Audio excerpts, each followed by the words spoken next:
Hello साथियों, एक और नई वीडियो में आप सभी का स्वागत है।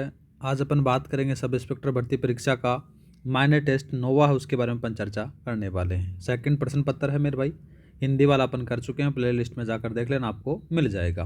तो स्टार्ट करते हैं मेरे भाई। आज का पहला सवाल दे रखा है, क्या दे रखा है, एक तरफ के अपन विजिबल कर लेते हैं। थोड़ा सा माफ़ी चाहूँगा मेरे भाई, थोड़ा सा मैं लेट करवा रहा हूँ, थोड़ा बहुत समय नहीं मिला था, इसलिए मैं इसको टाइम पर नहीं करवा पाया था। पहला क्वेश्चन दे रखा है कि इस प्रश्न में कथन के पश्चात 3 अवधारणाएं दी गई हैं। ठीक है भाई साहब, कथन के बारे में अपन बात करने को, कथन क्या दे रखा है कि व्यक्ति के जीवन की गुणवत्ता केवल उसकी संपत्ति पर निर्भर करती है, यह कथन दे रखा है। अवधारणा के बारे में बात करें लाला, क्या दे रखा है कि अधिकांश व्यक्तियों का लक्ष्य केवल अधिक संपत्ति प्राप्त करना है, ठीक बात आती है। दूसरा बात करते हैं तो संपत्ति के अतिरिक्त जीवन की गुणवत्ता के लिए कुछ और कारक भी योगदान करते हैं, ये बात भी ठीक है। दूसरा बात करते हैं मेरे भाई, दूसरा दे रखा है कि जीवन की गुणवत्ता में संपत्ति का कोई भी योगदान नहीं होता, ये बात गलत आती है।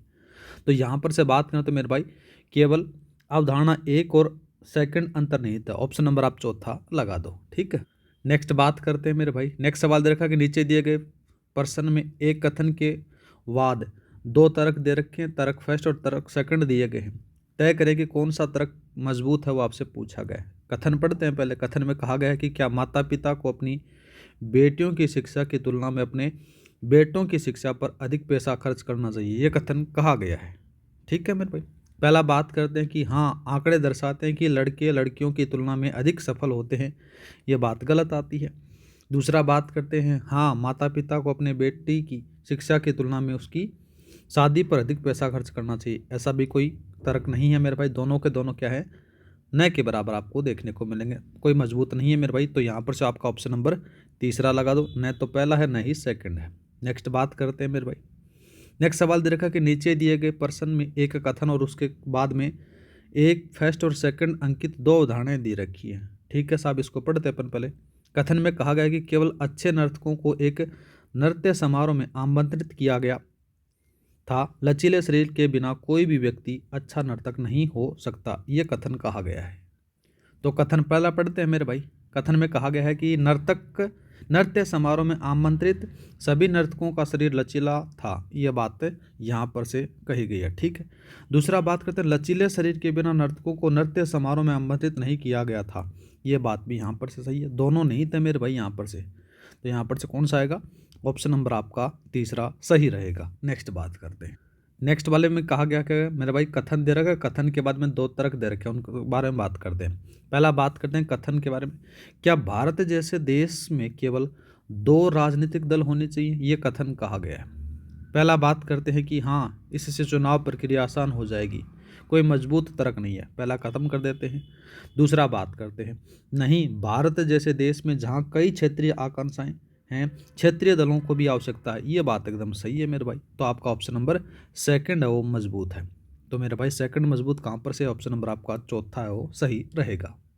नेक्स्ट बात करते हैं। नेक्स्ट सवाल कहा गया, नेक्स्ट सवाल में भी दोबारा से कथन और अवधारणाएं दे रखी हैं, पहले कथन पढ़ लेते हैं। कथन में कहा गया है कि पुलिस प्रशासन ने रैली ग्राउंड के चारों ओर वेंटिकुलर मूवमेंट को रोक दिया गया, जहां समर्थकों की बड़ी आमद के कारण एक नेता द्वारा सार्वजनिक बैठक आयोजित की जानी थी, यह कथन कहा गया है। अब धारणाओं के बारे में अपन बात करते हैं। धारणाओं में क्या कहा गया है मेरे भाई, धारणाओं में कहा गया कि नेता जनता के बीच बहुत लोकप्रिय है, ठीक बात आती है। दूसरा बात करते हैं, नेता आगामी चुनाव जीतेगा, ऐसा तो कोई है नहीं यहाँ पर, तो यहाँ पर से दूसरा खत्म कर दो, पहला सही रहेगा मेरे भाई। तो यहाँ पर से पहला कहीं पर है, ऑप्शन नंबर आपका चौथा है वो सही रहेगा। नेक्स्ट बात करते हैं, दोबारा से कथन कारण वाला सवाल दे रखा है, एक नया पैटर्न है मेरे भाई, थोड़ा सा इस पर गौर करना, आराम से सरल सरल सवाल आते हैं, आराम से कर जाओगे। ठीक है, पहले कथन पढ़ लेते हैं। कथन में कहा गया कि क्या सरकार द्वारा भारत में ऊर्जा परियोजनाओं में विदेशी कंपनियों को निवेश की अनुमति देनी चाहिए, यह कथन कहा गया है। अब तर्क के बारे में बात करते हैं। हाँ, ये हमारे देश की ऊर्जा समस्या में कमी कर सकती है, ये बात ठीक है। दूसरा बात करते हैं, नहीं, यह विदेशी हितों के सामने समर्पण होगा, ऐसा बात गलत आती है मेरे भाई। तो आपका पहला कथन मजबूत है, पहला मजबूत है तो मेरे भाई चौथा लगा दो। नेक्स्ट बात करते हैं। नेक्स्ट कथन दे रखा है मेरे भाई, कथन और अवधारणाएं दे रखी हैं, पहले कथन पढ़ लेते हैं। देखो दोबारा से कथन वाला सवाल दे रखा है। कथन में कहा गया कि देश अक्स में कपड़ा कारखानों की संख्या में वृद्धि के बावजूद यह कपड़े का आयात करना जारी रखता है, यह कथन कहा गया है। अब बात करते हैं धारणाओं के बारे में। धारणा में कहा गया कि अक्स में प्रति व्यक्ति कपड़े की मांग बहुत बढ़ रही है, ठीक बात आती है। अक्स की कपड़ा फैक्ट्रियां अकुशल हैं, ये बात भी यहाँ पर से ठीक है। तो मेरे भाई यहाँ पर से दोनों के दोनों जो अवधारणा है वो आपको निहित देखने को मिलेंगे। ऑप्शन नंबर आपका तीसरा सही रहेगा। नेक्स्ट बात करते हैं बड़ला सोलर पार्क के विभिन्न चरणों के संबंध में सूची 1 और सूची 2 को सम्मिलित करना है। पहला बात करते हैं प्रथम चरण। तो प्रथम चरण के बारे में बात करें तो Rajasthan solar park development company limited द्वारा संबंधित परम है, ठीक है। दूसरा है वो भी आपको इसी चरण से आपको देखने को मिलता है। तीसरा बात करते हैं मेरे भाई सौर ये ऊर्जा company of the Rajasthan limited द्वारा है, ये तीसरा आपको देखने को मिलेगा। और चौथा बात करते हैं मेरे भाई आपको देखने को मिलता है ये अडानी के ग्रुप से आपको देखने को मिलेगा, तो इससे मिला दो मेरे भाई। तो यहाँ पर से एक में पहला है, दूसरे में भी पहला है, तीसरे में दूसरा है और चौथे में तीसरा है। तो यहाँ पर से कहीं यहाँ पर ऑप्शन है ऐसा, तो आपका ऑप्शन नंबर तीसरा सही रहेगा। नेक्स्ट बात करते हैं राजस्थान अक्षय ऊर्जा निगम की स्थापना REDA एवं RSPCL के विलय से किस वर्ष में हुई थी? तो मेरे भाई 2002 में हुई थी। सरल सा सवाल है, जब अपन ऊर्जा वाला टॉपिक पढ़ेंगे रिवीजन के अंदर से सारी चीज़ें क्लियर हो जाएंगी। नेक्स्ट बात करते हैं एकीकृत स्वच्छ ऊर्जा नीति 2024 के संबंध में निम्न कथनों पर आपको विचार करना है, ठीक है मेरे भाई। अच्छा सवाल दिया गया है। पहला बात करते हैं यह नीति 29 मार्च 2030 तक प्रभावी रहेगी, ऐसा कोई जिक्र नहीं किया गया, लेकिन 2030 तक प्रभावी रहेगी, कोई फिक्स डेट नहीं दी गई है, इसके अंदर से ये बात गलत आती है। दूसरा बात करते हैं इस नीति हेतु राजस्थान अक्षय ऊर्जा निगम लिमिटेड को नोडल एजेंसी बनाया गया है, ठीक बात आती है। इसका उद्देश्य नवीनीकरण ऊर्जा के लिए राष्ट्रीय लक्ष्य हो 500 गीगावाट में प्रमुख योगदानकर्ता राज्य बनना है, ये बात भी ठीक है। बी और सी सही है मेरे भाई, और बी और सी सही है तो ऑप्शन नंबर आप सेकंड लगा दो। नेक्स्ट बात करते हैं सौर ऊर्जा आजीविका योजना के संबंध में सत्य कथन आपको बताना है, ठीक है मेरे भाई। तो इसका जो सत्य कथन रहने वाला है वो रहने वाला है मेरे भाई योजना के तहत 26 वर्षों की अवधि के लिए वार्षिक लीज रेंट पर लागू होगा, ठीक बात आती है। नेक्स्ट बात करते हैं PM कुसुम योजना के संबंध में निम्नलिखित कथनों पर आपको विचार करना है। जितने भी योजनाएं हैं मेरे भाई योजना वाली श्रृंखला में जाकर देख लेना, आपको जो 20 MCQs कराता हूँ उन्हीं 20 MCQs के अंदर से आपको सवाल आपके टेस्ट सीरीज में देखने को मिल जाते हैं, उससे बाहर कुछ भी नहीं जाता। मैं बार बार आपको कहता हूँ मेरे भाई योजना वाली सीरीज को देखा करो।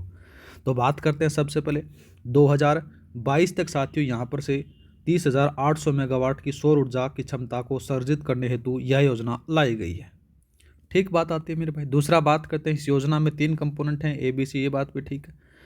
कंपोनेंट A के तहत 5 मेगावाट तक के छोटे सोलर प्लांट स्थापित कर 10,000 मेगावाट तक सौर ऊर्जा क्षमता अर्जित करने हेतु का लक्ष्य रखा गया। तो मेरे भाई ये 5 मेगावाट नहीं है, यहाँ पर से 2 मेगावाट है, ये थोड़ा सा बात गलत आती है।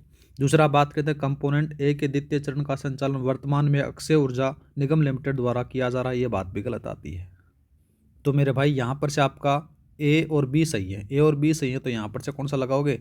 ऑप्शन नंबर आपका पहला लगा दो। नेक्स्ट बात करते हैं निम्न में से राजस्थान का कौन सा या फिर कौन से स्थल यूनेस्को विश्व धरोहर स्थल में शामिल हैं, वो आपसे पूछा गया है मेरे भाई। तो मेरे भाई यहाँ पर से अगर बात करें तो 6 किले यहाँ पर से बताए गए हैं, ठीक है। मैंने सारी की सारी एक वो इन्फोग्राफिक डाला था, उसको जाकर देख लेना मेरे भाई। टोटल राजस्थान के 9 हैं जो यूनेस्को विश्व धरोहर में शामिल किए गए हैं, ठीक है। जिसमें 6 तो किले आ जाते हैं, जिसमें से जैसलमेर, चित्तौड़गढ़, आमेर, रणथंभौर, कुंभलगढ़ और गागरोन देखने को मिलते हैं। वहीं पर बात करते हैं मेरे भाई 2 हैं जिसमें जयपुर के ऐतिहासिक स्थल आ जाते हैं। एक तो जंतर मंतर वेधशाला है और दूसरा जयपुर की 4 दीवारी है, ठीक है। ये भी थोड़ा सा याद रखना। एक प्राकृतिक उद्यान भी आपको देखने को मिलता है, केवलादेव राष्ट्रीय उद्यान भरतपुर वाला। इस प्रकार से राजस्थान के अंदर से 9 हैं जो क्या करते हैं राजस्थान के 9 यूनेस्को विश्व धरोहर में शामिल किए गए हैं, थोड़ा सा याद रखना है। अब लौटते हैं अपने प्रश्न की तरफ। तो मेरे भाई यहाँ पर से 6 किले बताए थे, कौन कौन से? चित्तौड़गढ़, कुंभलगढ़, रणथंभौर, गागरोन, आमेर, जैसलमेर और जंतर मंतर आपको देखने को मिलेगा। तो पूछा कि कौन कौन सा शामिल है, तो मेरे भाई यहाँ पर से देखो चित्तौड़गढ़ शामिल है। दूसरा बात करें तो मेरे भाई मेहरानगढ़ वाला नहीं है लाला, गागरोन वाला है, ठीक है साहब।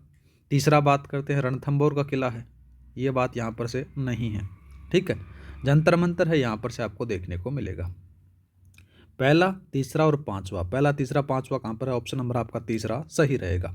नेक्स्ट बात करते हैं पर्यटन के संदर्भ में MICER का पूर्ण रूप आपसे पूछा गया है। इंपॉर्टेंट लगा लो मेरे भाई इसको, ठीक है, वेरी वेरी इंपॉर्टेंट लगा लो इसको। तो मेरे भाई याद रखना MICE की फुल फॉर्म आ जाती है मीटिंग्स, इंसेंटिव्स और कॉन्फ्रेंसेस और एग्जीबिशन आपको देखने को मिलेगा। ऑप्शन नंबर आपका चौथा है वो सही रहेगा। नेक्स्ट बात करते हैं राजस्थान पर्यटन नीति 2024 के संदर्भ में निम्न में से सत्य कथन आपसे पूछा गया है। अच्छा सवाल है मेरे भाई, याद रखना है। पहला बात करते हैं, यह नीति 4 दिसंबर 2024 को लागू की गई थी, ठीक है। इसके अनुसार इसके अनुसार राज्य का उद्देश्य समन्वित प्रयासों से तेजी और अधिक निवेश आकर्षित करने के अगले 5 वर्षों में पर्यटन अर्थव्यवस्था को दोगुना करना है, ये बात भी ठीक है। तीसरा बात करते हैं फायर एनओसी एक बार में 3 वर्ष के लिए प्रदान की जा सकेगी, ये बात भी ठीक है। तीनों कथन सही है लाला, तो यहाँ पर से आपका पहला दूसरा तीसरा सही है, तो ऑप्शन नंबर आप चौथा लगा दो। नेक्स्ट बात करते हैं। नेक्स्ट सवाल देखा कि भारत के कृषि क्षेत्र के संबंध में निम्न कथनों पर आपको दिए गए उनके बारे में बताना है। पहला बात करते हैं वर्ष 2025-26 में स्थिर कीमतों पर कृषि और उप क्षेत्रों की वृद्धि दर है वो 2.7% रही है, बात गलत आती है। दूसरा बात करते हैं मेरे भाई पिछले 5 वर्षों के दौरान स्थिर मूल्यों पर कृषि एवं संबंधित क्षेत्र की औसत वार्षिक वृद्धि का दर है वो 4.4% रही है, एकदम बात सही है। वित्त वर्ष 2015-16 2025-26 यहाँ पर बता रखा 2000 वित्त वर्ष दे रखा 2016-25 तक दशक की वृद्धि दर अब तक सर्वाधिक रही है, ये बात भी ठीक है। तो आपका सेकंड और तीसरा सही है। सेकंड और तीसरा मेरे भाई यहाँ पर से बात करें तो आपका ऑप्शन नंबर चौथा लगा दो। नेक्स्ट बात करते हैं सूची 1 और सूची 2 को सम्मिलित करना है। एक तरफ फसल दे रखी है, दूसरी तरफ आपको शीर्ष उत्पादक राज्य दिए गए हैं, ठीक है साहब। मूंगफली की तरफ चलोगे तो गुजरात की तरफ चले जाना, चावल की तरफ चलोगे तो उत्तर प्रदेश चले जाना, मक्का की तरफ आप चलोगे तो यहाँ पर से मक्का आ जाएगा मध्य प्रदेश का, मैं से मक्का, ठीक है। सोयाबीन की तरफ आप चलोगे तो मेरे भाई यहाँ पर से महाराष्ट्र लगा देना। तो यहाँ पर से एक में पाँचवा है, एक में पाँचवा कौन से में मेरे भाई 2 में आ रखा है, ठीक है, और बी में पहला है, तो यहाँ पर से आपका ऑप्शन नंबर पहला लगा दो। नेक्स्ट बात करते हैं कृषि विज्ञान द्वारा अनुशासित मानकों के अनुसार नाइट्रोजन फास्फोरस और पोटास का संतुलित अनुपात आपसे पूछा गया है। तो मेरे भाई 4-2-1 याद रखना, ऑप्शन नंबर आपका दूसरा सही रहेगा। नेक्स्ट बात करते हैं। नेक्स्ट सवाल देखा कि कृषि शासन में विभिन्न राज्यों द्वारा किए गए नवाचारों के संबंध में सूची 1 और सूची 2 को सम्मिलित करना है। पहले बात करते हैं सौदा पत्रक पहल, तो ये कहाँ की है मेरे भाई, ये आपको मध्य प्रदेश की देखने को मिलेगी। दूसरा बात करते हैं रायथू भरोसा केंद्र आंध्र प्रदेश में मेरे भाई, ये कहाँ पर है, आंध्र प्रदेश में। दूसरा बात करते हैं मुख्यमंत्री समेकित चोर विकास योजना, ठीक है, तो ये यहाँ पर कहाँ पर देखने को मिलेगी मेरे भाई, बिहार में देखने को मिलेगी। एक और बजाती है फ्रूट्स प्लेटफॉर्म, ये कहाँ पर मिलेगी मेरे भाई, ये आपको कर्नाटक में देखने को मिल जाती है। ए में दूसरा है, बी में चौथा है, ठीक है, ए में दूसरा बी में चौथा, एक ही ऑप्शन मिलेगा, तीसरा लगा दो यहाँ पर से। नेक्स्ट बात करते हैं निम्न कथन दिए रखे उन कथनों के बारे में आपसे सही कथन पूछा गया है। अच्छा सवाल है मेरे भाई। तो सबसे पहले अपन बात करते हैं तो सरकार का सार्वजनिक उपक्रम के स्वामित्व व प्रबंधन से बाहर होना निजीकरण कहलाता है, ठीक है। दूसरा बात करते हैं कि किसी भी सार्वजनिक क्षेत्र के उपक्रम के इक्विटी का विक्रय विनिवेश कहलाता है, ये बात भी ठीक है। दोनों कथन सही है मेरे भाई, आपका ऑप्शन नंबर तीसरा लगा दो। नेक्स्ट बात करते हैं वैश्वीकरण के प्रभावों के संबंध में निम्नलिखित कथनों पर आपको दिए गए कथनों के बारे में देखना है, ठीक है साहब। सबसे पहले अपन बात करते हैं, पहला दर्ज है कि इससे सेवाओं को की आउटसोर्सिंग में वृद्धि हुई है, ठीक बात आती है। दूसरा बात करते हैं इनसे विभिन्न देशों के बीच में श्रम पूंजी वस्तुओं के प्रवाह को सुगम बनाया, ठीक बात आती है। दूसरा बात करते हैं वैश्वीकरण ने केवल विकसित देशों को लाभ पहुंचाया है और विकासशील देशों पर इसका कोई सकारात्मक प्रभाव नहीं पड़ा है, ये बात एकदम गलत आती है। तो पहला और दूसरा सही है, पहला दूसरा सही है, तो मेरे भाई आपका ऑप्शन नंबर पहला ही लगा दे लाला। नेक्स्ट बात करते हैं निम्न में से कौन कौन से उपाय उदारीकरण से संबंधित हैं वो आपसे पूछे गए हैं। पहला बात करते हैं कि एकाधिकार और प्रतिबंधात्मक व्यापार प्रथा अधिनियम को समाप्ति, ठीक है। दूसरा बात करते हैं लाइसेंस व्यवस्था की समाप्ति, ये बात भी ठीक है। नेक्स्ट बात करते हैं कुछ वस्तुओं के उत्पादन को लघु उद्योगों के लिए आरक्षित करना, ये बात गलत आती है। ए और बी लगा दे मेरे भाई, ऑप्शन नंबर आपका पहला सही रहेगा। नेक्स्ट बात करते हैं प्रधानमंत्री धन धान्य कृषि योजना के संदर्भ में निम्न कथनों दिए गए उन कथनों के बारे में अपने को देखना है।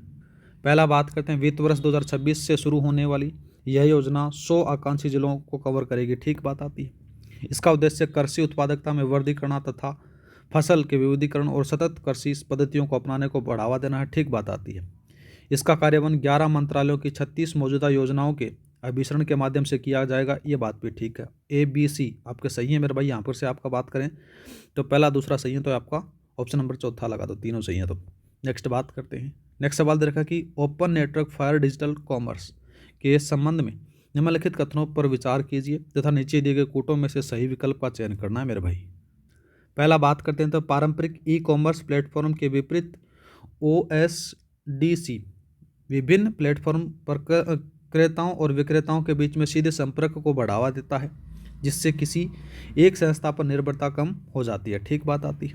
दूसरा बात करते हैं ONDC कोई ई कॉमर्स प्लेटफॉर्म नहीं है, ये बात भी ठीक है। दूसरा बात करते हैं ONDC को एक खुले नेटवर्क के रूप में डिजाइन किया गया है, जहां कोई भी क्रेता या विक्रेता किसी एक प्लेटफॉर्म तक सीमित हुए बिना लेन देन कर सकता है। यह बात भी ठीक है। तीनों कथन सही है मेरे भाई, आपका ऑप्शन नंबर चौथा लगा दो। ठीक, नेक्स्ट बात करते हैं। मैथ के सवाल आ चुके हैं मेरे भाई। इसमें कहा गया कि साधारण ब्याज की एक निश्चित दर पर 800 रुपये 3 बरस में 956 रुपये हो जाते हैं। इसी अवधि में मूलधन 1052 रुपये हो जाता है तो ब्याज की दर में वृद्धि प्रतिशत आपसे पूछा गया है। अच्छा सवाल दे रखा है मेरे भाई। तो यहाँ पर से अपन बात करें तो P बराबर कितना है मेरे भाई, 800 रुपये दे रखा है।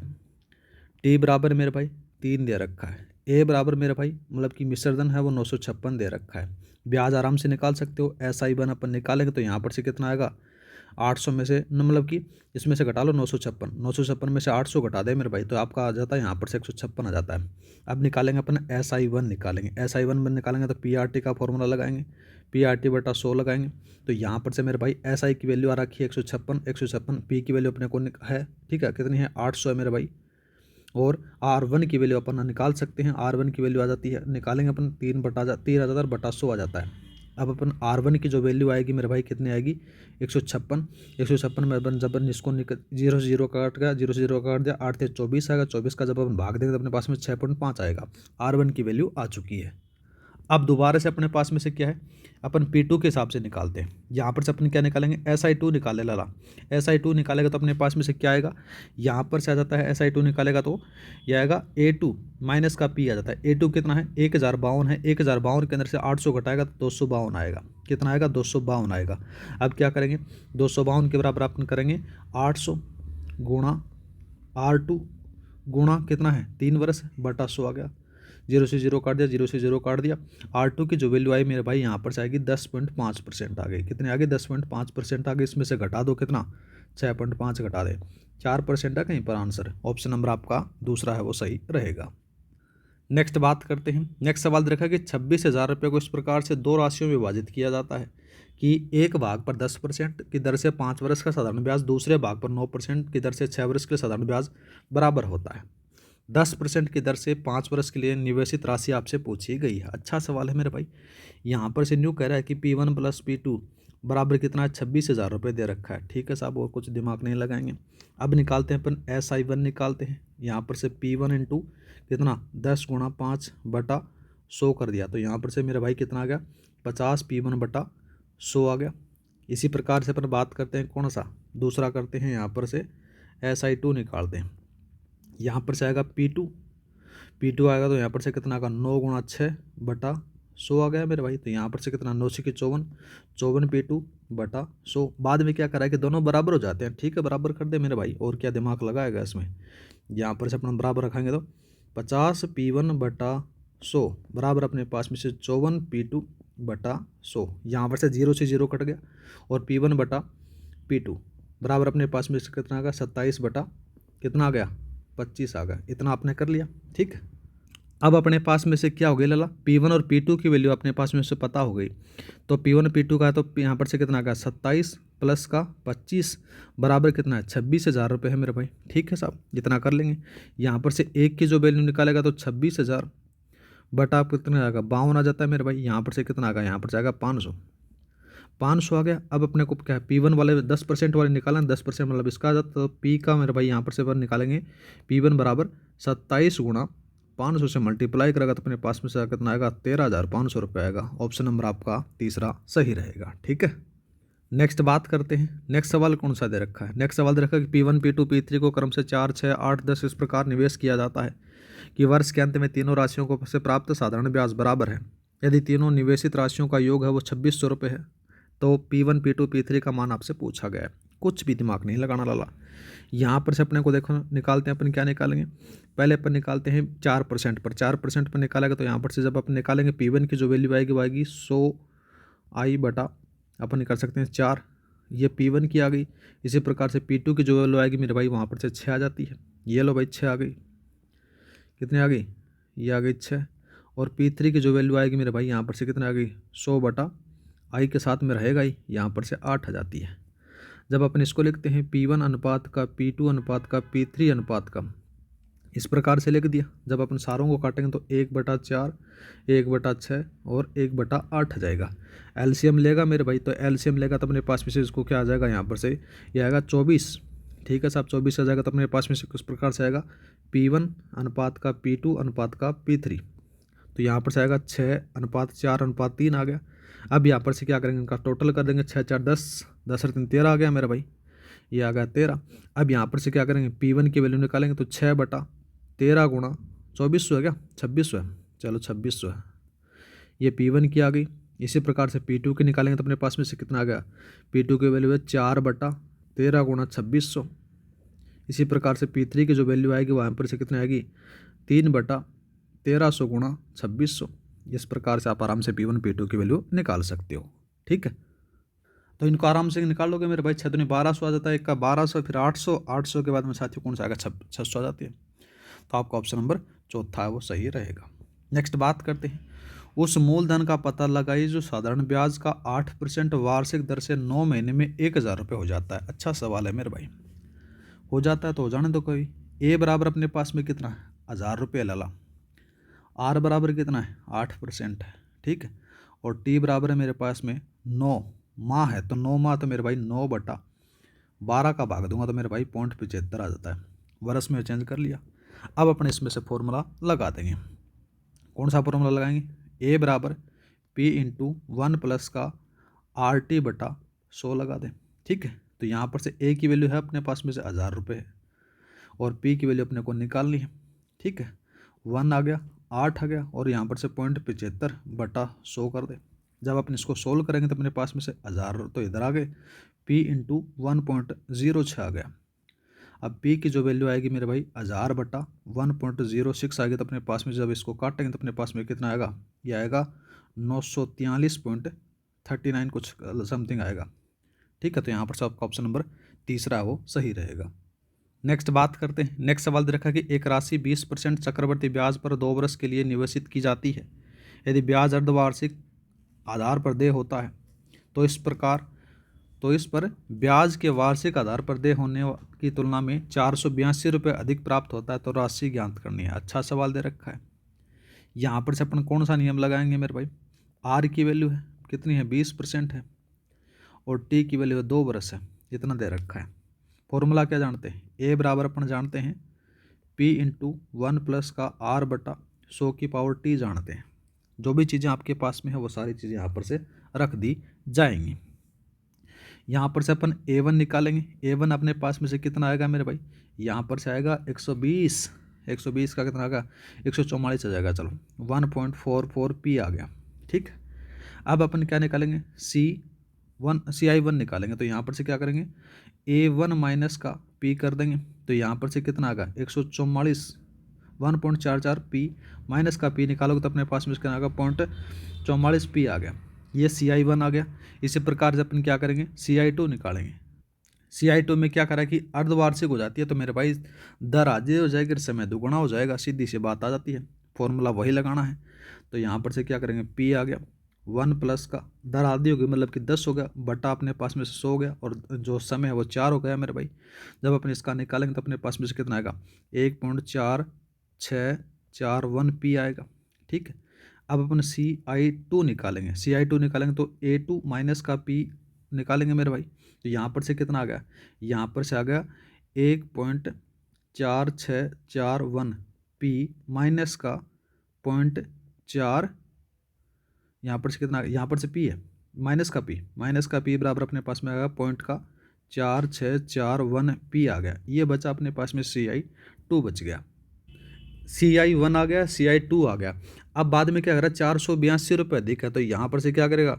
CI1 माइनस का CI2 माइनस का CI1 बराबर अपने पास में से 482 कर दे ला। इनकी वैल्यू अपने पास में से सारों के पास में है, कितने हैं? 0.4641P माइनस का 0.44P है। ठीक है, बराबर अपने पास में से 482। इतना तूने कर लिया। इतना करने के बाद में अपने पास में जो पी की वैल्यू आएगी वो क्या आएगी मेरे भाई, पी बराबर अपने पास में जाती है 482 बटा अपने पास में जाएगा 0.0 आ गया, 241 आ गया। जब इसको काटोगे तो अपने पास में से 20,000 रुपये आंसर आ जाएगा। आपका ऑप्शन नंबर सेकंड है वो सही रहेगा। ठीक है, नेक्स्ट बात करते हैं। यदि आपने 40% सालाना ब्याज तो तिमाही चक्रवर्ती ब्याज होगा, पर 100 रुपये पर निवेश किया तो 1 साल बाद आपको कितनी राशि प्राप्त होगी वो आपसे पूछा गया। देख मेरे भाई, पी बराबर अपने पास में से 100 मान लिया यहाँ पर से, और आर बराबर है, ठीक है, 100 निवेश किया उसने वो बता रखा है। आर बराबर है 40%, तो 40% का मतलब तिमाही हो रहा था, मतलब भाई 4 को भाग दे दो, इसमें से 10% हो गया। और वहीं टी बराबर अपने पास में से उसको क्या कर दिया, 4 से मल्टीप्लाई कर दिया। फॉर्मूला लगा देना यहाँ पर से, ए बराबर पी इंटू 1 प्लस का आर इंटू टी आ जाता है। ठीक है, यहाँ पर से पी की वैल्यू कितनी है, 100 है। ठीक है मेरे भाई, यहाँ पर से 1 आ गया। और यहाँ पर से बात करें, देखो साथियों, इसके बारे में अगर बात की जाए 10% है, 10% को मैं किस प्रकार से लिखता हूँ, 0.10 लिख सकता हूँ। तो ये ले भाई 0.10 आ गया, 0.10 कर दे इसको, 0.10 आ गया। और बाद में यहाँ पर से 4 को इसको मल्टीप्लाई कर दे। जब अपने पास में इसको निकालते हैं तो अपने पास में जाएगा 100 तो था ही साथ में, और यहाँ पर से आएगा 1.4641। तो जब इसको मल्टीप्लाई करेगा तो 146.41 आएगा आपका आंसर ए का। कहाँ पर ऑप्शन 146 पॉइंट, आपका ऑप्शन नंबर सेकंड सही रहेगा। नेक्स्ट बात करते हैं। नेक्स्ट सवाल दे रखा है कि सीता ने प्रति वर्ष 10% पर 18 कितना दे रखा, 1,80,000 रुपये सामान्य ब्याज दर पर उधार ले लिए। उसी दिन उसने उस राशि को सालाना चक्रवर्ती ब्याज पर अपने दोस्त को दे दी, और 2 साल के अंत में उसे कितने रुपए का लाभ हुआ वो आपसे पूछा गया है। कुछ भी दिमाग नहीं लगाना मेरे भाई, पहले अपन ऐसा ही निकालेंगे। ऐसा ही निकालेंगे तो अपने पास में से कितना का पीआरटी वाला फॉर्मूला लगाओगे, 1,80,000 वाला यहाँ पर से ये आ गया, कितना आ गया, 4 0 हो गया। हाँ चलो ठीक है, 4 0 हो गए। बाद में अपन 10 से मल्टीप्लाई करेंगे, और 2 साल के लिए यहाँ पर से ये लो भाई, ठीक है, बटे 100 आ गया, कितना आ गया, 36, ये ले। दूसरा बात करते हैं, मेरे पास में से ए बराबर पी इंटू 1 प्लस का आर बटा 100 की पावर यहाँ पर से टी आ जाती है इस प्रकार से। अब सी आई बराबर अपने पास में से ए माइनस का पी कर दिया गया।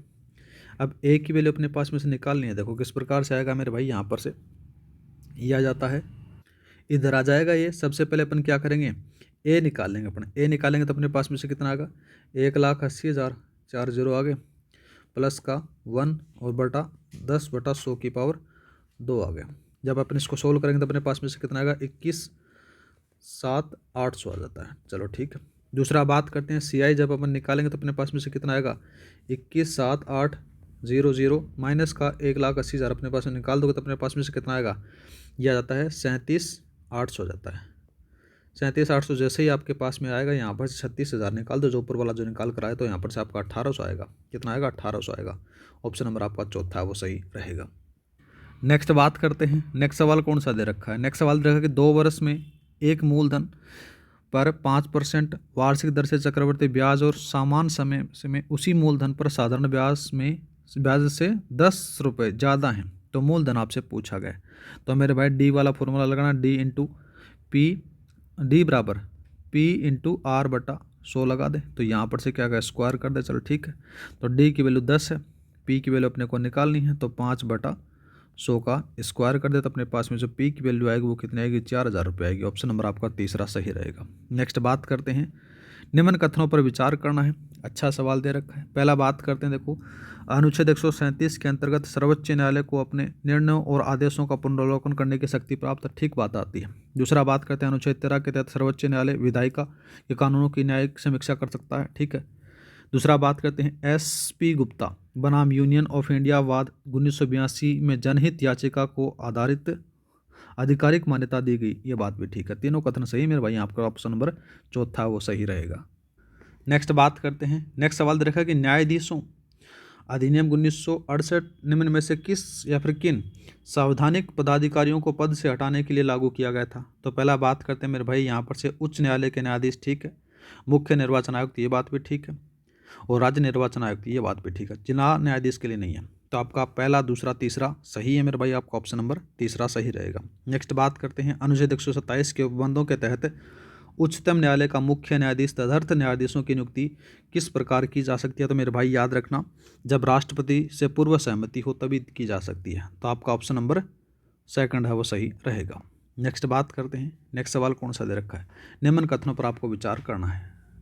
पहला बात करते तो यहाँ पर से दे रखा है एडवोकेट्स ऑन रिकॉर्ड्स वाद सेकंड 2015 में सर्वोच्च न्यायालय ने 99वें संविधान संशोधन अधिनियम को असंवैधानिक घोषित कर निरस्त कर दिया गया। ठीक बात आती है। दूसरा बात करते हैं, इस वाद में सर्वोच्च न्यायालय के 5 न्यायाधीशों की पीठ ने एकमत होकर फैसला सुनाया था। नहीं भाई, 4:1 में सुनाया था। ठीक है, बहुमत के आधार पर सुनाया गया था, एकमत के आधार पर नहीं था। बात गलत आती है। तो आपका ऑप्शन नंबर पहला सही रहेगा। नेक्स्ट बात करते हैं देखो, बंदी प्रत्यक्षीकरण पर सर्वोच्च न्यायालय के फैसले के संबंध में से कौन सा कथन सही है वो आपसे पूछा गया। पहला बात करते हैं मेरे भाई, यहाँ पर से दे रखा है, सवाल में कहा गया कि एडीएम जबलपुर बनाम शिवकांत शुक्ला वाद में सर्वोच्च न्यायालय विवादास्पद फैसला सुनाते हुए बंदी प्रत्यक्षीकरण को निलंबित कर दिया। ठीक बात आती है।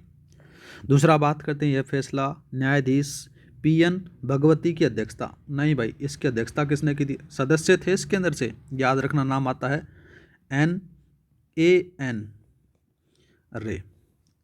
रे वाली 5 जजों, कितने जजों मेरे भाई? 5 जजों को याद रखना है, 6 जजें नहीं है। ये बात गलत आती है। और सर्वसम्मति की नहीं भाई, बहुमत के आधार पर सुनाया था।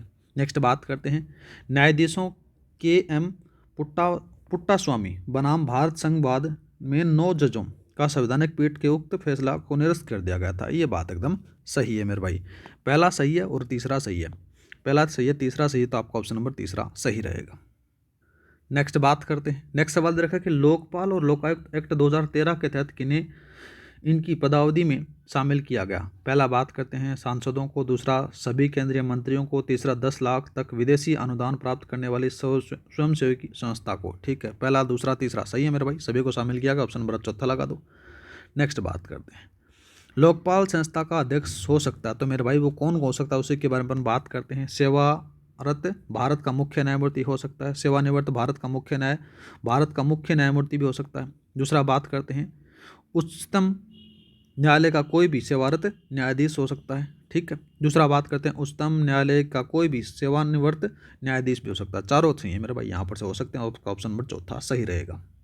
चलो नेक्स्ट बात करते हैं, केंद्रीय सतर्कता आयोग CVC के बारे में निम्न में कथनों में सत्य कथन पूछा गया। पहला बात करते हैं, इसकी स्थापना फरवरी 1964 के संथानम समिति की सिफारिश पर की गई थी। ठीक बात आती है। दूसरा बात करते हैं, यह कि केंद्रीय सतर्कता आयुक्त व 2 से अधिक सतर्कता आयुक्तों को मिलाकर बनेगा। तो मेरे भाई यहाँ पर से याद रखना, यह एक बहुसदनीय संस्था होती है। ठीक है, याद रखना। और कम से कम याद रखना, कम से कम यहाँ पर से 2 आपको देखने को मिलेंगे। वर्तमान में इसके अध्यक्ष बात करें तो ना आपको देखने को मिलेगा प्रवीण कुमार श्रीवास्तव हैं, एक सदस्य और देखने को मिलेगा जिसका नाम आता है श्री NS राजीव। आपको थोड़ा सा याद रख लेना। दूसरा बात करते हैं, इनके सदस्यों का कार्यकाल है वो 6 वर्ष नहीं है मेरे भाई, 4 वर्ष या फिर 65 वर्ष, जो भी पहले होगा उसको फॉलो किया जाएगा। ठीक है, बात गलत आती है यहाँ पर से, 4 वर्ष आपको याद रखना है। ठीक है, दूसरा बात करते हैं सही विकल्प पूछना, तो मेरे भाई एक ही आपको देखने को मिलेगा। कौन कौन सा? देखो यहाँ पर से पहला ऑप्शन सही है, पहला ऑप्शन सही है, तो आपका ऑप्शन नंबर सेकंड सही है। नेक्स्ट बात करते हैं, लोकपाल और लोकायुक्त विधेयक 2011 के अनुसार अध्यक्ष और सदस्यों की नियुक्ति हेतु चयन समिति के में सम्मिलित कौन कौन होते हैं मेरे भाई?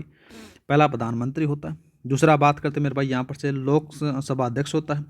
तीसरा बात करते हैं मेरे भाई, लोकसभा के विपक्ष का नेता होता है। थोड़ा सा याद रखना है, पहला तीसरा और चौथा, पहला तीसरा चौथा आपका ऑप्शन नंबर सेकंड सही रहेगा। नेक्स्ट बात करते हैं, नेक्स्ट सवाल देखा कि किस संविधान संशोधन द्वारा अनुच्छेद 39B और अनुच्छेद 39C को अनुच्छेद 14 व 19 का प्राथमिक कर दिया गया था, वो आपसे पूछा गया। तो मेरे भाई याद रखना, एक 25वां संविधान संशोधन आता है, वो आपको याद रखना, 25वां संविधान संशोधन 1971, ये थोड़ा सा याद रखना।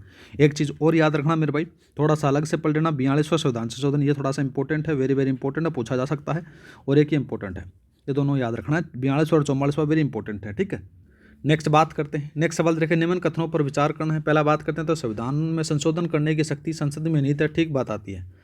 पहला संविधान संशोधन एक सदनीय संसद द्वारा किया गया था। ठीक बात आती है, पहला दूसरा सही है मेरे भाई, तो यहाँ पर से आपका ऑप्शन नंबर तीसरा सही रहेगा।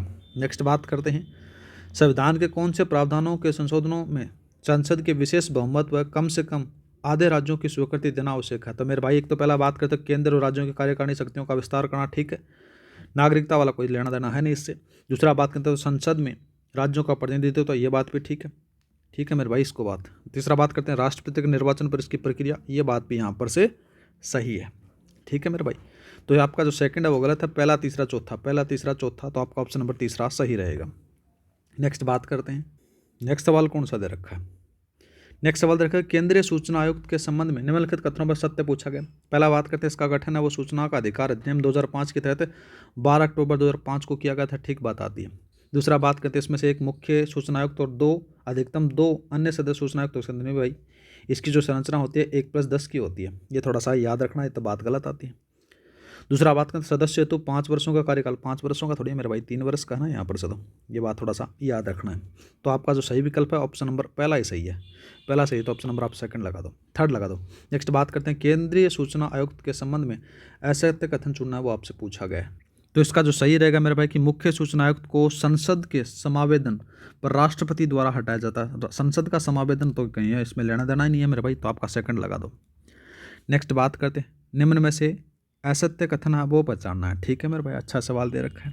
पहला बात करते हैं मेरे भाई इसका जो सही आंसर रहेगा वो याद रखना कि न्यूनतम कार्यकाल वाले हैं वो केंद्रीय सतर्कता आयुक्त श्री टी विजयशेखरन थे, ये बात यहाँ पर से गलत आती है, ठीक है। इसका कमेंट करके बताना मेरे भाई कि कौन थे, इसका मेरे को याद नहीं है तो मैं आपको थोड़ा सा नहीं बता पाऊंगा।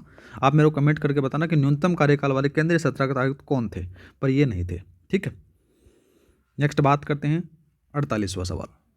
इसमें कहा गया कि 106वां संविधान संशोधन अधिनियम 2023 के द्वारा निम्नलिखित में से किस या फिर किन अनुच्छेदों का संशोधन किया गया था वो आपसे पूछा गया, नए जोड़े गए थे। एक तो जोड़ा गया था मेरे भाई 330 वाला जोड़ा गया था, तीसरा बात करते हैं 332 भी जोड़ा गया था, और एक जोड़ा गया था 334 जोड़ा गया था। ये थोड़ा सा याद रखना, पहला तीसरा और चौथा, पहला तीसरा चौथा ऑप्शन नंबर आपका सेकंड है वो सही रहेगा। नेक्स्ट बात करते हैं राजा राम मोहन राय के बारे में निम्न कथनों पर आप में से कौन सा कथन गलत है वो आपसे पूछा गया। तो मेरे भाई इसके अंदर से बात करें तो उन्होंने 1820 में फारसी में तुहफत उल महाविदीन नामक पुस्तक प्रकाशित की थी, ये बात गलत आती है। नेक्स्ट बात करते हैं स्वदेशी आंदोलन 1905 के नेतृत्व में के संबंध में असंगत पूछा गया है।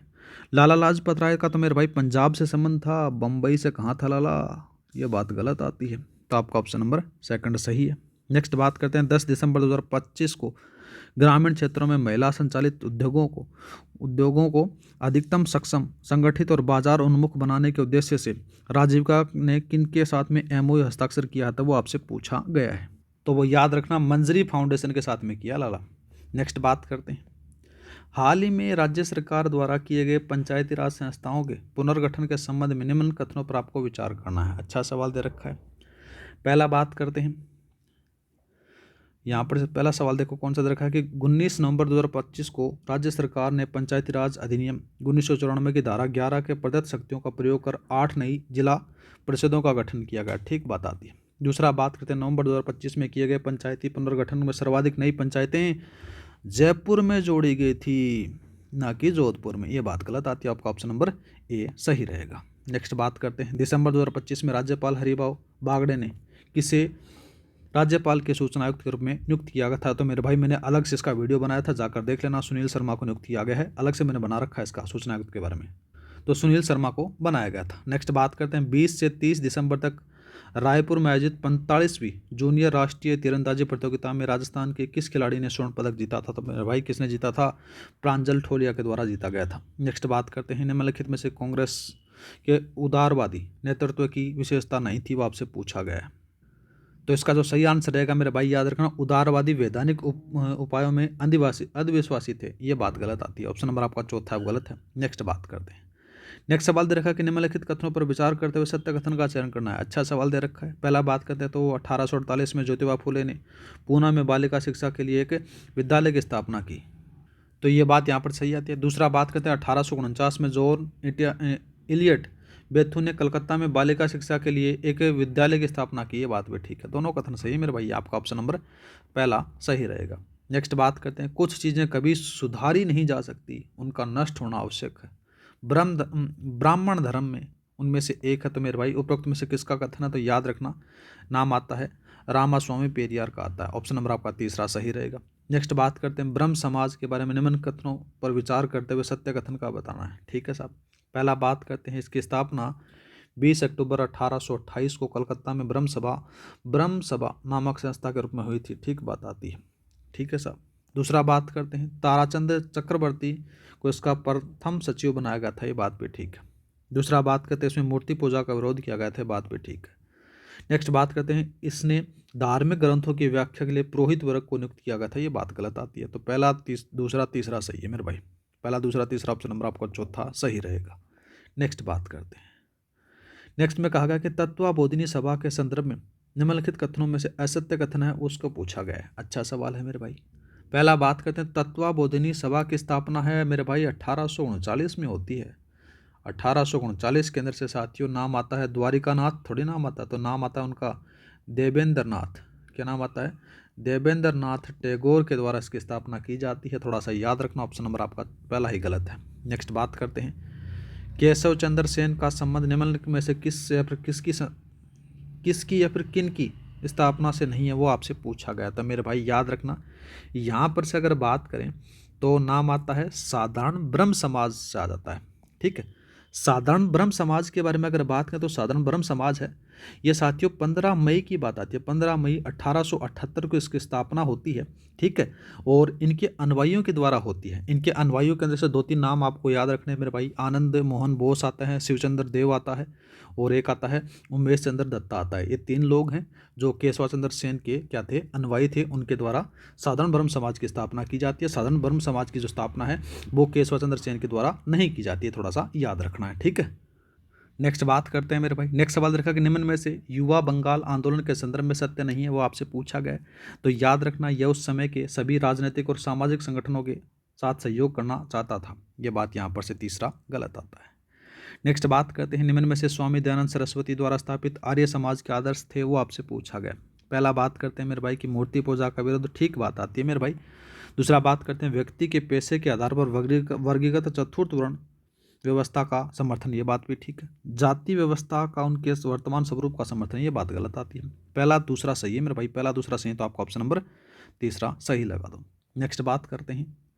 नेक्स्ट सवाल देखा कि निम्नलिखित में से स्वामी विवेकानंद की पुस्तकें आपसे पूछा गया है मेरे भाई। पहला बात करते हैं, देखो साथियों, कर्म योग है, ज्ञान योग है, राजयोग है। ये तीनों तो साथियों स्वामी विवेकानंद की हैं, लेकिन साथियों आयुर्वेद सालन है ये साथियों, ये इनकी नहीं है। ये किसकी है? याद रखना, नाम आता है दयानंद सरस्वती द्वारा लिखी गई है। ये थोड़ा सा याद रखना है। तो पहला दूसरा तीसरा ऑप्शन नंबर आपका सेकंड है, वो सही रहेगा। नेक्स्ट बात करते हैं, थियोसॉफिकल सोसाइटी के संदर्भ में असत्य कथन आपसे पूछा गया। इसकी स्थापना 1875 में न्यूयॉर्क में की गई थी। ठीक है। इसका मुख्य उद्देश्य धर्मों का तुलनात्मक अध्ययन करना। ये बात भी ठीक है।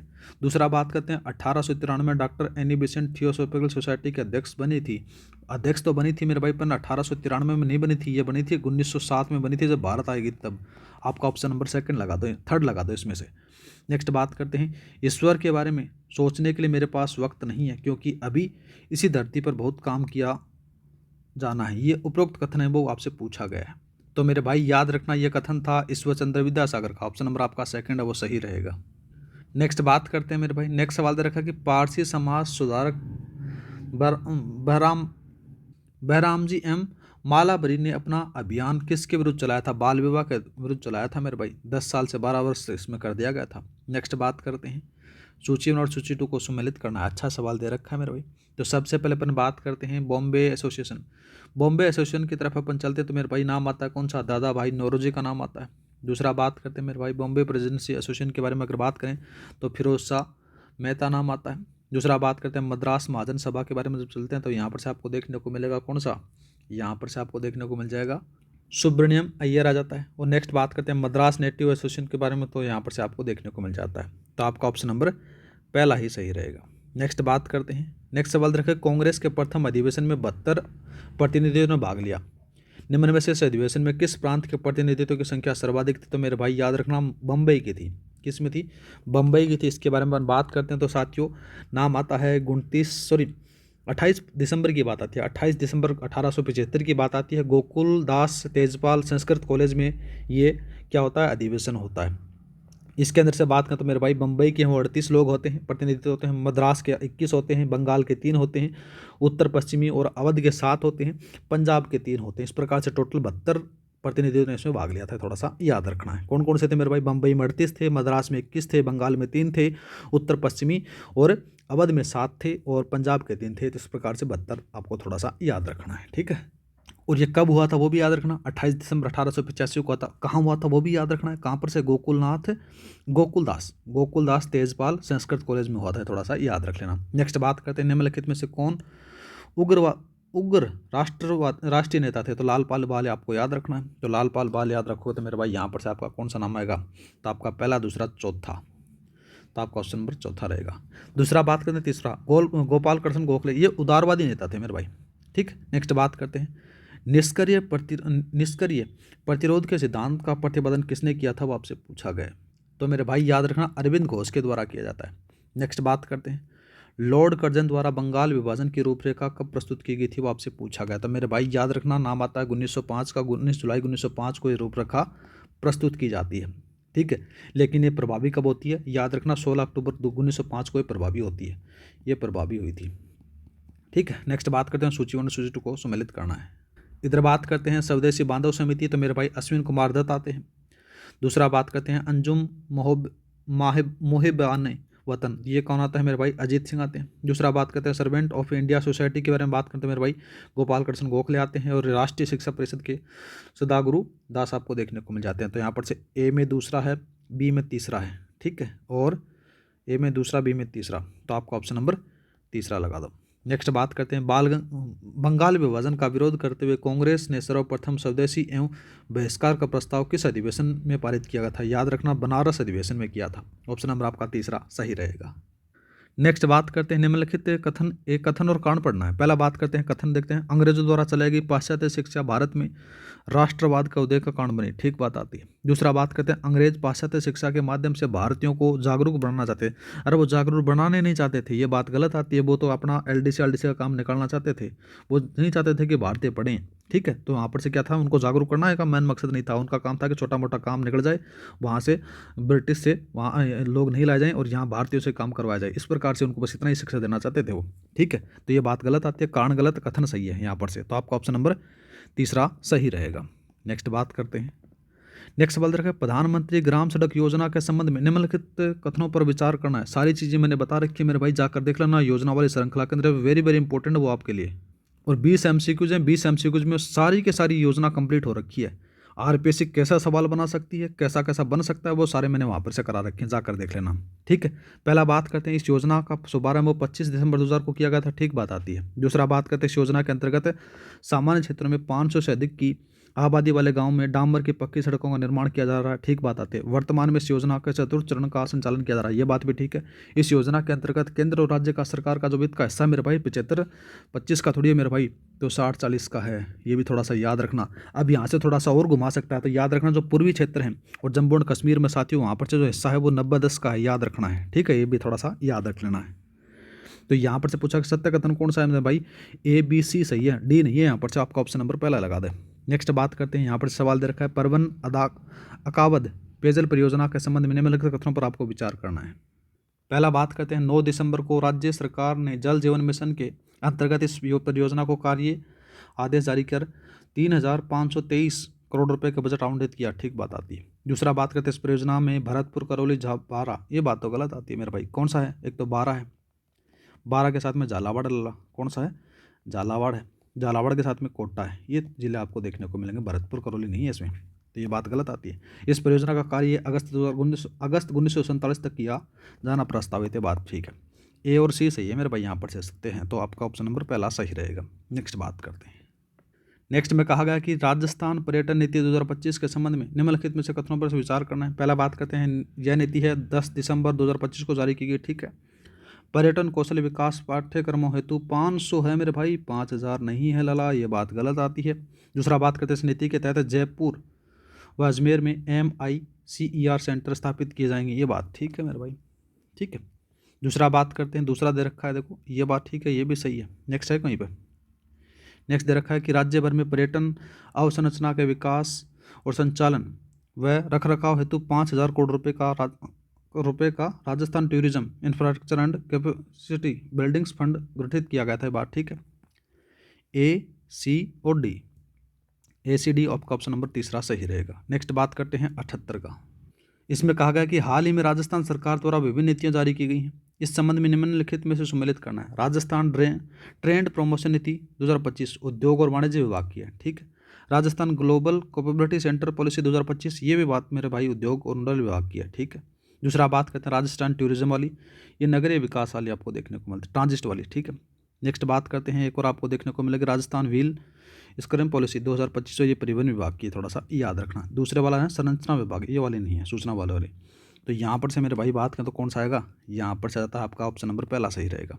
नेक्स्ट बात करते हैं निम्नलिखित में से असंगत युग्म का चयन करना है, आपसे पूछा गया है। तो इसका जो सही आंसर रहेगा रागा हारमनी। तो मेरे भाई ये उदयपुर में थोड़ी था, ये तो जयपुर में था मेरे भाई, ये याद रखना है। तो आपका ऑप्शन नंबर तीसरा सही है। नेक्स्ट बात करते हैं 5वें खेलो इंडिया यूनिवर्सिटी गेम्स 2025 के अंतर्गत स्वर्ण पदक विजेता खिलाड़ियों को उनके खेलों के साथ में सही सम्मिलित करना है, वो आपसे पूछा गया है। ठीक है साहब। सबसे पहले बात करते हैं नीरज नैन, जूडो से हैं। वंश शर्मा बात करें तो ये मेरे भाई कायांकिंग आ जाते हैं। केशव बिस्सा तो बात करें तो मेरे भाई यहाँ आते हैं भारत जाते हैं। और एक आता है मानव शारदा, ये आपको इस प्रकार से देखने को मिलेंगे। आपका ऑप्शन नंबर कौन सा सही रहेगा, ऑप्शन नंबर तीसरा सही रहेगा। नेक्स्ट बात करते हैं विकसित राजस्थान @ 2047 विजन डॉक्यूमेंट की थीम जल कल्याण और सामाजिक सशक्तिकरण के अंतर्गत निम्न में से कौन सा एक सेक्टर शामिल नहीं है, वो आपसे पूछा गया। तो याद रखना मेरे भाई यहाँ पर से आधारभूत अवसंरचना नहीं है, ऑप्शन नंबर आपका पहला सही रहेगा। नेक्स्ट बात करते हैं 82 का।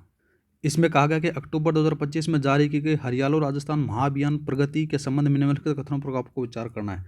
हरियालो राजस्थान भी मैंने करवा रखा है मेरे भाई।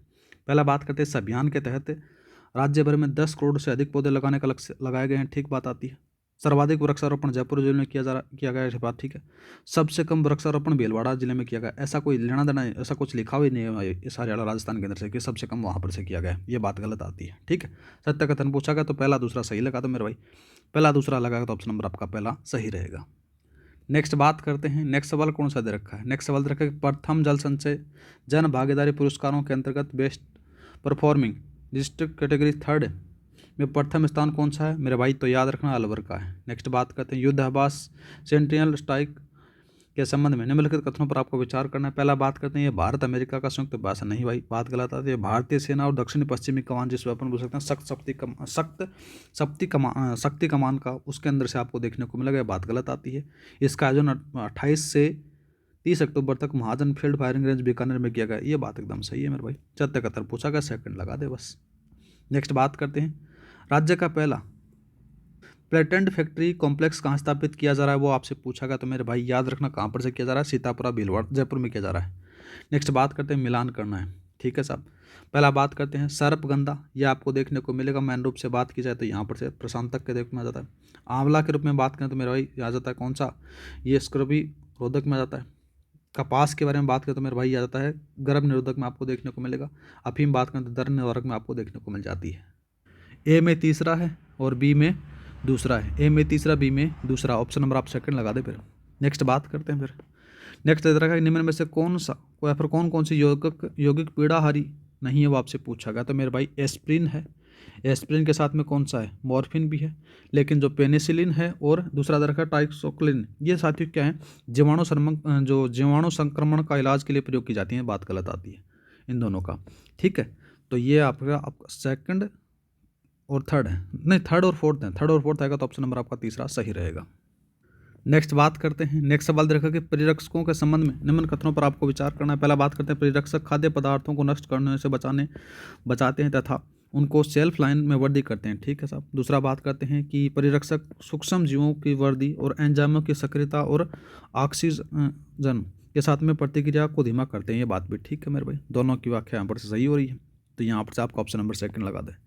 नेक्स्ट बात करते हैं समस्थानिक और उनके उपयोग के संबंध में अनुसुमेलित पूछा गया। तो आयोडीन 141 ठीक है, गंगा ग्रुप में आयोडीन सोडियम 24 का भी ठीक है मेरे भाई।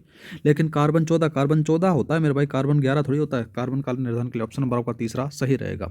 नेक्स्ट बात करते हैं विश्व में कितने देशों को महाविविधता के अंदर में शामिल किया गया। तो मेरे भाई याद रखना 17 को शामिल किया गया। ऑप्शन नंबर बात करते हैं नेक्स्ट 91 का सवाल दे रखा है।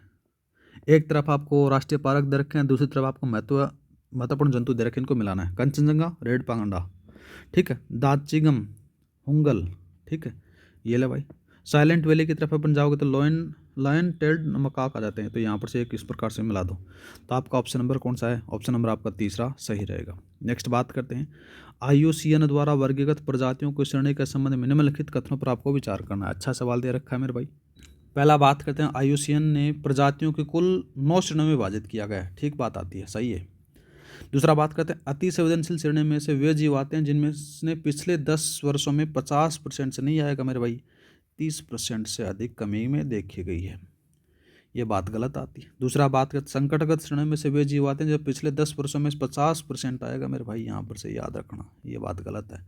असत्य पूछा गया तो A और B और C सही है, B और C सही है, ऑप्शन नंबर आप सेकंड लगा दो। नेक्स्ट बात करते हैं, सुमेलित युग्म को छांटिए, वो पूछा गया है।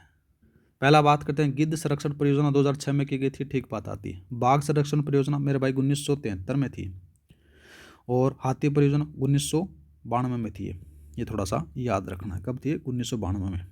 नेक्स्ट बात करते हैं, घड़ियाल परियोजना 1975 में थी, ये भी थोड़ा सा याद रखना है। नेक्स्ट बात करते हैं, पारिस्थितिकी के संबंध में असत्य कथन का चयन करना है, वो आपसे पूछा गया है।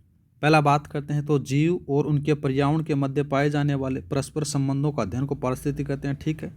इनके जनक नाम आता है ईपीडी-ओडम। ईपीडी-ओडम तो मेरे भाई पारिस्थितिकी जनक नहीं है, आधुनिक पारिस्थितिकी के जनक माने जाते हैं, लेकिन अगर पारिस्थितिकी जनक के माने बात करें तो 1859 के अंदर से नाम आता है मेरे भाई, नाम आता है अनसर्ट हेकेल, नाम आता है, इनके द्वारा किया गया था मेरे भाई। तो आपका सत्य कथन पूछा गया तो असत्य कथन पूछा गया तो सेकंड लगा दे मेरे भाई, ये गलत है, सेकंड तो मेरे भाई ऑप्शन नंबर आपका सेकंड लगा दो। नेक्स्ट बात करते हैं, मिलान करना है। प्राथमिक उपभोक्ता मेरे भाई बात करें तो प्राथमिक उपभोक्ता कौन सा आएगा? गाय आ गया, सर्वाहारी मोर आ गया मेरे भाई, परजीवी जूं आ गया, और अपघटक केंचुआ आ गया। इस प्रकार से इसको मिला सकते हो, ठीक है। तो आपका ऑप्शन नंबर चौथा सही रहेगा। नेक्स्ट बात करते हैं, पारिस्थितिकी की पिरामिड के संबंध में सत्य कथन का चयन करना, वो आपसे पूछा गया है। पहला बात करते हैं, ऊर्जा प्रवाह का पिरामिड सदैव उल्टा थोड़ी बनता है, सीधा बनता है मेरे भाई, पहली बात तो ये गलत है। दूसरा बात करते हैं, तालाब परितंत्र का जैव भार पिरामिड सदैव सीधा बनता है, नहीं भाई, उल्टा बनता है। कैसा बनता है? उल्टा बनता है। दूसरा बात करते हैं, घास के मैदान परितंत्र की संख्या पिरामिड सीधा होता है, ये बात ठीक है। दूसरा बात करते हैं, समुद्र पारिस्थितिकी तंत्र में शुद्ध प्रकाश संश्लेषण क्षेत्र के यूफोटिक कहा जाता है। क्या कहते हैं मेरे भाई? याद रखना, यूफोटिक कहा जाता है, जबकि मंद प्रकाश वाला होता है उसको एफोटिक कहा जाता है, थोड़ा सा याद रखना, ठीक है। इसको क्या कहते हैं? यूफोटिक कहा जाता है, ठीक है। और इसके बारे में बात करें तो मेरे भाई याद रखना, एफोटिक इसको कहा जाता है, थोड़ा सा उल्टा दे रखा है इन दोनों को। नेक्स्ट बात करते हैं, इसका तीसरा सही रहेगा। नेक्स्ट कौन सा दे रखा है? चलते हैं भाई, ये रहा। निम्न में से कौन सी गैस अम्ल वर्षा हेतु उत्तरदायी नहीं है? तो मेरे भाई सल्फर डाइऑक्साइड SO2 ठीक है, NO2 भी ठीक है, मिथाइल ऑक्साइड गैस भी ठीक है, लेकिन हाइड्रोडाइजन ऑक्साइड गैस है, ये बात नहीं है, गलत है। नेक्स्ट बात करते हैं, असुमेलित युग्म का चयन करना है, ठीक है मेरे भाई। पहला बात करते हैं, मॉन्ट्रियल प्रोटोकॉल CFC के प्रतिनिधित्व आपको देखने को मिलता है। नेक्स्ट बात करते हैं, क्योटो प्रोटोकॉल ग्रीन हाउस से भी ठीक है, और कानकुन सम्मेलन संयुक्त राष्ट्र हरित जलवायु कोष का गठन, ये बात गलत आती है, ऑप्शन नंबर आपका तीसरा है वो गलत है। नेक्स्ट बात करते हैं, निम्न में से कौन सा भौतिक परिवर्तन का उदाहरण नहीं है, वो आपसे पूछा गया है, ठीक है। पहला बात करते हैं, चीनी का पानी में घुलना, तो मेरे भाई ये आपका भौतिक परिवर्तन है, इसको वापस प्राप्त कर सकते हो। लोहे पर जंगला मेरे भाई रासायनिक परिवर्तन है, श्वसन क्रिया या RPC के द्वारा पूछा गया, फर्स्ट ग्रेड के अंदर से, थोड़ा सा याद रखना, ये दोनों के दोनों रासायनिक परिवर्तन आपको देखने को मिलेंगे, ठीक है। पूछा गया कि भौतिक परिवर्तन नहीं है, तो दूसरा तीसरा लगा दो मेरे भाई, दूसरा तीसरा कहाँ पर? ऑप्शन नंबर आपका पहला सही रहेगा। नेक्स्ट बात करते हैं, लास्ट सवाल दे रखा है, असुमेलित युग्म आपसे पूछा गया है।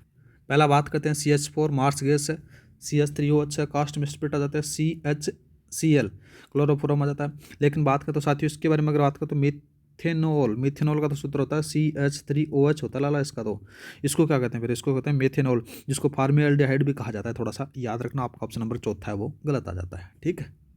तो ये था मेरे भाई आपका जो माइनर टेस्ट 9 है उसका एनालिसिस सेकंड प्रश्न पत्र का। आपका जो माइनर 10 है उसका पहला प्रश्न पत्र है वो आपको कल प्रोवाइड हो जाएगा। मिलते हैं नेक्स्ट वीडियो में। जय हिंद, जय भारत।